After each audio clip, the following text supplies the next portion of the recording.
নিয়মনীতির তোয়াক্কা না করেই ময়মনসিংহ সিটি কর্পোরেশনে গড়ে উঠেছে অনেক বহুতল ভবন। বেশিরভাগ ভবনে নেই আগুন নির্বাপনের ব্যবস্থা এবং পরিবেশ অধিদপ্তরের ছাড়পত্র। দাবি উঠেছে এসব ভবন মালিকদের বিরুদ্ধে ব্যবস্থা নেওয়ার। নতুন করে কেউ যাতে নিয়মের বাইরে যেতে না পারে সে বিষয়ে কঠোর হওয়ার আশ্বাস সিটি কর্পোরেশনের। গত ১.৫ দশকে ময়মনসিংহ শহরে গড়ে উঠেছে অসংখ্য বহুতল ভবন। এছাড়া নির্মাণাধীন আরও অনেক। কালার এক্সপার্ট, জর্জ স্যাপ এবং মাইল্ড অন হ্যান্ডস টেকনোলজি সমৃদ্ধ অরিক্স ক্রিস্টাল ওয়াশ আপনার সিটি কর্পোরেশনের তথ্য অনুযায়ী ৬ তলা পর্যন্ত ভবন আছে ৩,৪৮১টি, আর ৭ তলা থেকে এর বেশি বহুতল ভবন ৩০৩টি।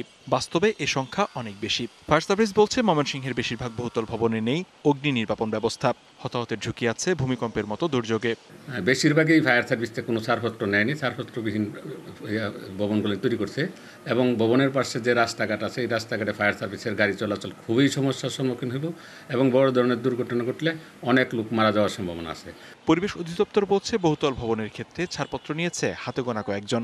তাদের দাবি অন্যরা কাজ করছেন ইচ্ছে মতো। এই ধরনের ৫,০০০ বর্গমিটারের অধিক বিল্ড আপ এরিয়া সম্পন্ন কোনো বহুতল ভবন এখন পর্যন্ত আমরা কোনো আবেদন পাইনি বা আমরা কোনো বহুতল ভবনের অনুকূলে অবস্থানগত ছাড়পত্র প্রদান করি নাই। আপাত দৃষ্টিতে যেটা দেখা যাচ্ছে যে অনেক ভবনেই এই প্ল্যান অনুযায়ী আপনার ভবন নির্মাণ করা হচ্ছে না। সচেতন মহলের অভিযোগ, বেশিরভাগ বহুতল ভবন মালিক দুইটি নকশা ব্যবহার করেন, একটি কাগজে কলমে, অন্যটি বাড়ি বানানোর ক্ষেত্রে। এসব মালিকদের বিরুদ্ধে ব্যবস্থা নেওয়ার দাবি তাদের। যে অনুমোদন নকশা পাশ করা হয় তার বাইরে তারা ইচ্ছামাফিক একটি বিল্ডিং তৈরি করে। যারা নিয়ম না মেনে বিল্ডিং করেছে তাদের বিরুদ্ধে যথাযথ শাস্তির ব্যবস্থা করে এই বিল্ডিংগুলো যেন ভেঙে ফেলা হয়। সিটি কর্পোরেশনের প্রশাসক জানালেন, নিয়ম নীতির তোয়াক্কা না করে আগে বেশ কিছু ভবন হয়েছে, এখন তা নিয়ন্ত্রণ করা হবে। অনুমোদনের বাইরে গিয়ে কিছু বিল্ডিং হয়েছে, তো এগুলো আমরা দেখছি, মিটিংয়ের মধ্যে উপস্থাপন করছি এবং এখন থেকে যেগুলো হচ্ছে বা যেটা করতে চাচ্ছে সেটা আমরা কঠোরভাবে নিয়ন্ত্রণ করার চেষ্টা করছি।